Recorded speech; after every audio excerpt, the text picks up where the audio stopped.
Se armó la trama con Javier González. Todos los miércoles en Onda Cero Puertollano. Se armó la trama.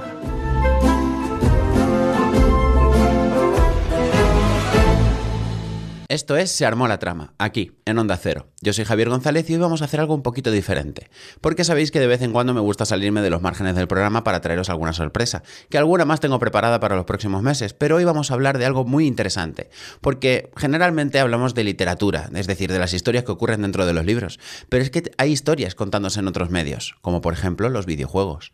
Durante décadas el videojuego ha pasado de ser un entretenimiento casi experimental a convertirse en uno de los medios narrativos más potentes que existen. Mundos, personajes, conflictos morales, estructuras narrativas complejas. Muchas de las historias más interesantes del siglo XXI también se están contando con un mando en la mano. Y gracias a una colaboración con PlayStation, el último miércoles de cada mes lo voy a poder dedicar a poder explorar cómo se construyen las historias, pero dentro del videojuego. Hoy viajamos al espacio profundo, hablamos de historia y de precisión histórica en videojuegos. También repasaremos algunas narrativas muy curiosas que están llegando o regresando. Así que vamos allá. El último programa lo dedicamos a Hail Mary, si recordáis cerramos con aquello, que era una aventura espacial. No podía ser de otra manera, tenemos que continuar con eso. De la mano de los desarrolladores de Bungie nos llega una historia de ciencia ficción llamada Marathon. El radar narrativo y apunta directamente al espacio, porque es uno de los proyectos más interesantes que se están preparando. El regreso de una de las sagas más influyentes de la historia del videojuego. Antes de que Bungie creara Halo o Destiny, ya había construido un universo de ciencia ficción muy ambicioso en los años 90, Marathon. La historia original transcurría en una enorme colonia espacial construida dentro de una luna. Allí convivían humanos, inteligencias artificiales y sistemas automatizados.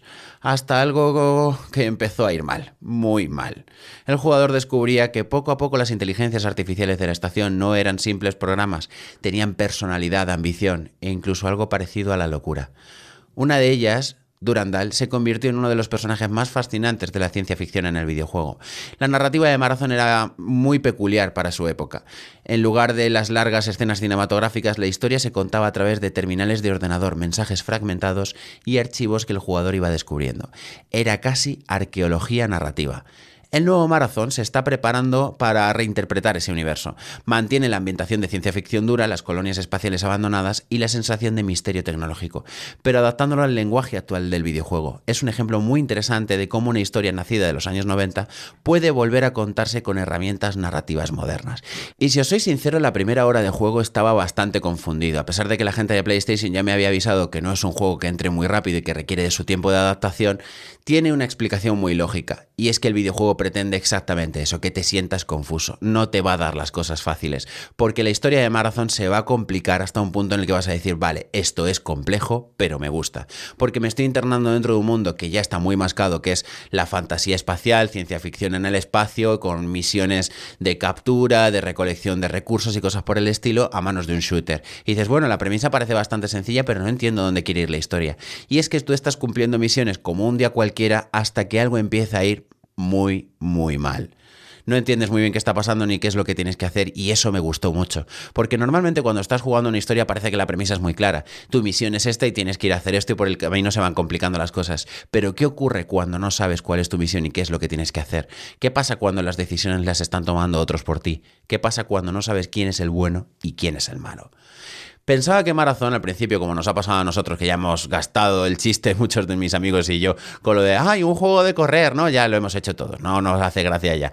No. Realmente es el universo construido de ciencia ficción alrededor de todo eso lo que te está metiendo en un sitio muy peligroso, donde tus decisiones se están contando de un modo muy distinto a un juego de tipo corre y habla de seleccionar la respuesta correcta. Lo tenéis en la PlayStation Store, yo me lo estoy pasando como un enano, y si queréis jugar, realmente os aconsejo jugar en escuadrones con gente de internet, porque como intentéis hacerlo solos o solas, os espera una partida muy difícil hasta en un modo muy sencillo.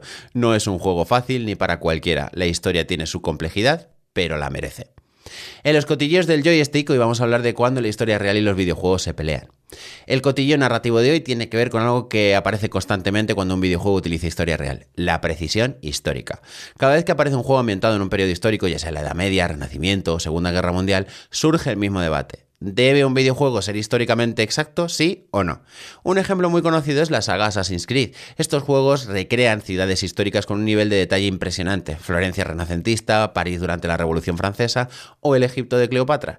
Pero al mismo tiempo introducen conspiraciones secretas, artefactos imposibles y órdenes de asesinos que han manipulado la historia durante siglos. Esto genera discusiones constantes entre historiadores o jugadores. Por un lado, los videojuegos pueden ser herramientas extraordinarias para despertar el interés por la historia.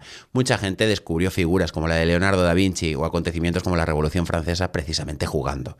Pero por otro lado, la historia en un videojuego siempre está al servicio de la narrativa y el gameplay. Y eso significa que muchas veces la realidad se modifica, se simplifica o directamente se reinventa.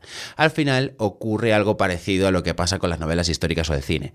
La historia real es el punto de partida, pero la historia que se cuenta es ficción. Y es que no tenemos que olvidarnos que al final, tanto un libro, un videojuego como una película está reinterpretando algo, coge una idea y la transforma en otra cosa. Y si te molesta, pues estudia historia, no pasa nada, los libros de historia están ahí, están contados por gente que lleva estudiándola muchísimo tiempo, pero si estás jugando un videojuego, disfruta, carajo, que para eso están, para pasarlo bien y para que te cuenten una historia que a lo mejor puede tener tintes de realidad, pero se pueda convertir en una experiencia completamente diferente. He puesto el ejemplo de Assassin's Creed porque gracias a esta increíble saga yo he podido descubrir Roma de una manera que no he podido permitirme con mi bolsillo en un viaje lo suficientemente largo como para poder embarcarme en todo lo que tiene que ofrecerme, y doy las gracias a toda la saga porque he podido seguir con todo eso. La Grecia antigua es maravillosa en manos del Odyssey, no sé cuántas horas le he echado a ese juego, pero la historia de los griegos contra los espartanos cobra una vida completamente diferente a la que podemos ver en películas como 300 o en libros de historia, y es que te metes dentro de una historia que ya existe, o existió, mejor dicho,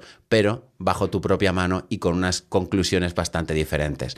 No hay que olvidar que también el utilizar la mitología tiene esos tintes que rozan con lo posible y lo imposible, pero estamos en un videojuego, así que, de nuevo, disfruta, carajo.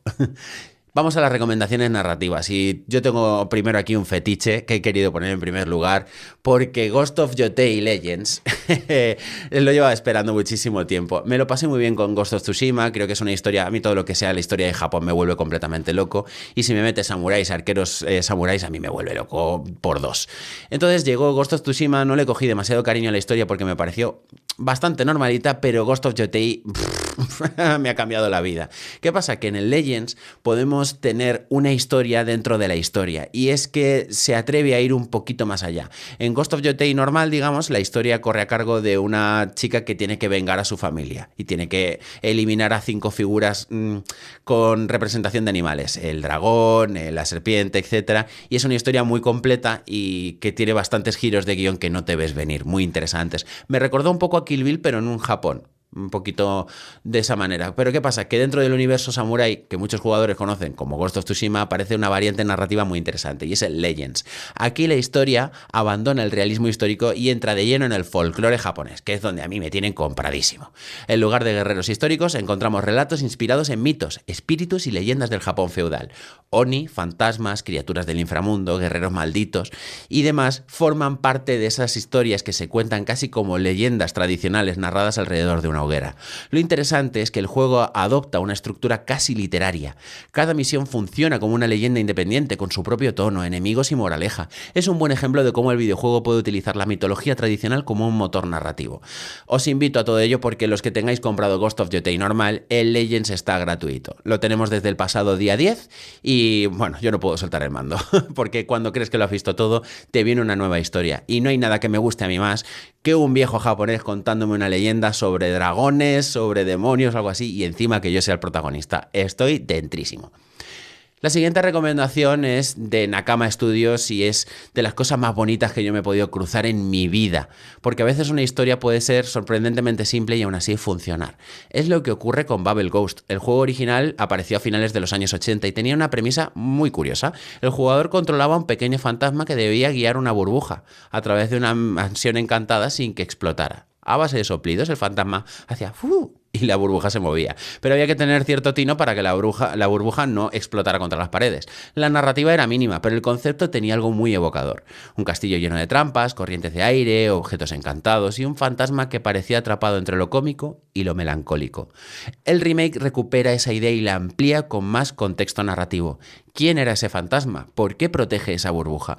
¿Y qué ocurrió realmente en esa mansión?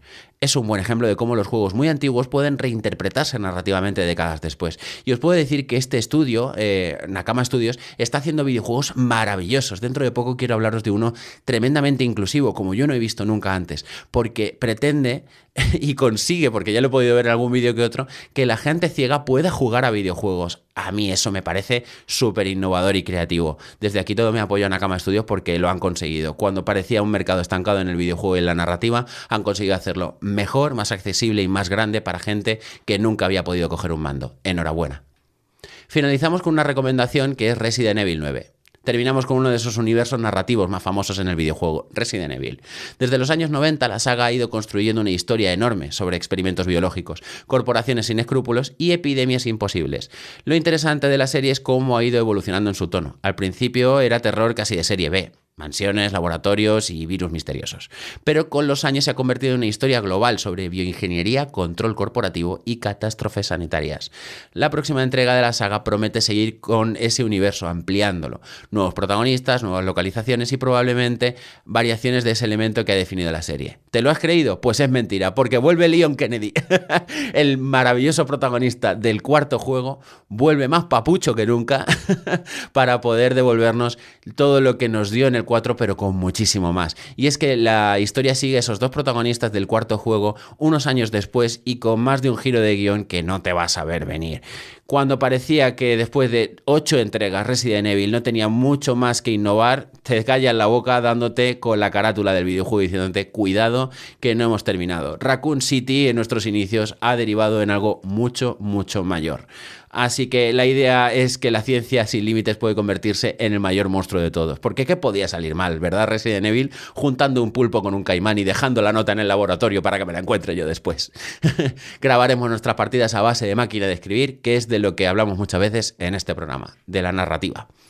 La frase de cierre no podía ser otra que la de el gran hombre del momento que va a tener su adaptación a una serie bastante controvertida, creo que hablaremos de ello quizá el próximo mes, y es Kratos, del God of War, que dijo en su último juego, debemos ser mejores, algo que creo que todos nos podemos aplicar. Nos escuchamos la semana que viene en Se Armó la Trama, aquí, en Onda Cero, donde seguiremos buscando historias, ya sea en libros, leyendas o dentro de un videojuego.